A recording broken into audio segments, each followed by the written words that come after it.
You have completed the first step to becoming a hacker by clicking on this video. The rest of the steps I'll be sharing with you in this video will put you on the right path to becoming any type of hacker you want to be. Before we begin, show your support for this channel by subscribing and turning on the notifications so you don't miss any new content. Now, how can you become a hacker? Before we get into that, let's understand who a hacker is and the types of hackers out there. A hacker is someone who finds vulnerabilities in a computer system or network by gaining authorized or unauthorized access to the said computer or network. There are three types of hackers, namely white hat hacker, grey hat hacker, and black hat hacker. A white hat hacker or ethical hacker is a hacker who gains authorized access to a computer or network in order to discover vulnerabilities or weaknesses and help them fix them. A black hat hacker, on the other hand, gains access to computers and networks through malicious and unauthorized means in order to perform mischievous activities. Black hat hackers are mostly involved in criminal activities for their own gains.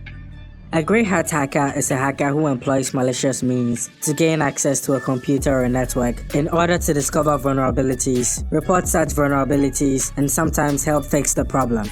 They have no intention of using those vulnerabilities for their own personal gains, unlike black hat hackers. They are, however, ready to forego all ethics, rules, and regulations for a good cause. In essence, grey hat hackers serve as the middle ground between black hat and white hat hackers. Next, let's take a look at the steps involved in becoming any hacker you want to be. Step number 1. Stop using your current operating system and start using Kali Linux. I'm sure you're asking why. Well, the reason is simple. Kali Linux is an OS for hacking and is also equipped with over 600 hacking tools for penetrating, cracking passwords, testing, and other cybersecurity purposes. All these tools and more will help you make your hacking career easier. One other thing to know about Kali Linux is that the original source code is open source, and what that means is that you can customize or tweak the system to your own preferences. That and more reasons why it's called Hacker's Paradise. Kali Linux is not really complicated, hence very beginner friendly. However, if you're very new to it, you can start with Ubuntu, which is also another Linux system. This will help you get an idea of what you'll be getting into.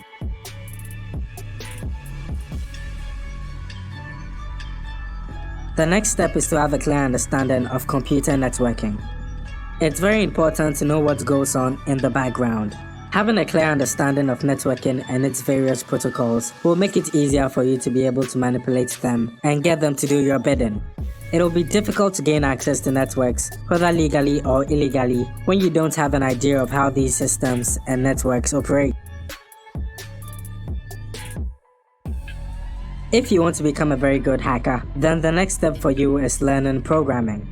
Kali Linux, as I said before, comes with over 600 hacking tools, and they don't require any programming to be able to use. But then, if you want to take hacking seriously and be very good at it, then you'll need to learn programming. If you have no idea which programming language to learn, you can begin with front-end languages such as HTML, CSS, and JavaScript. These three languages are not difficult to learn and also offer lots of creativity and flexibility. After that, you can add a backend language such as PHP. One language you should learn no matter what is Python. Python is very essential for hacking and is also easy to learn and use as a beginner.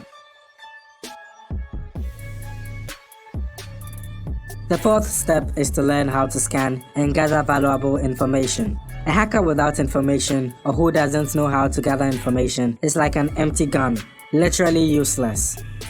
As a hacker, you should be able to scan and gather information on networks, websites, systems, and more so as to know how to get in or out.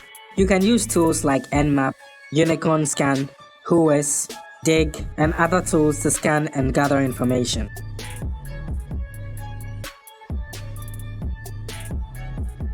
The fifth step in the process of becoming a hacker is to understand server and client-side attacks. Server-side attacks or service-side attacks are attacks that are launched to compromise, breach, and exploit the data and applications on a particular server. Examples of server-side attacks include SQL injection, DOS, and DDoS attacks, amongst others, whereas client-side attacks are targeted at the software or applications on the desktop of a client or user. Client-side attacks occur when a user downloads malicious content. Understanding these types of attacks will help you understand how to initiate and stop them when necessary. The last step you need as a hacker is to acquaint yourself with the latest and popular hacking tools. Examples of such tools are Metasploit. Metasploit is primarily a white hat hacking tool that's used for vulnerability assessment and penetration testing. It's very popular because it makes hacking really easy. Jack the Ripper. Jack the Ripper is a very powerful and one of the oldest password cracking and testing tools. It's designed to test password strength and crack passwords via dictionary attacks. Next on the list is Beef. Beef is the abbreviation for the Browser Exploitation Framework. It is a penetration testing tool that focuses on web browsers. It is used to hook one or more web browsers and use them as beachheads to initiate command modules and further attacks. Burp Suite. Burp Suite, or Burp as it's commonly called, is the most widely used web vulnerability scanner. It's a proxy-based tool used to evaluate and test the security of web-based applications. Nmap. Nmap is one of the most popular and free network discovery tools. It's used to find live hosts on a network, ping sweeps, OS detection, and perform port scanning. Wireshark. Wireshark is the most popular packet sniffer in the world. What it does is to capture packets of data within a network, such as from your computer to your home office or the internet, and display them in a readable form to the end user. SQL Map.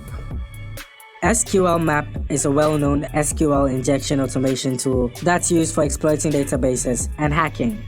It can also read and write files on remote file systems in certain instances. So these are the main steps you will need to follow if you plan on becoming a hacker. Follow these steps and also get your hands on the popular hacking tools, and you'll be on the path to becoming a very good hacker. The type of hacker you intend to be will depend on your own morals and principles, but have in mind that the black and grey hat hacking are illegal and might get you into serious trouble when caught. Thanks for getting to the end of this video. Do well to subscribe if you haven't done so already, and leave a like or comment. Until the next video, it's bye for now.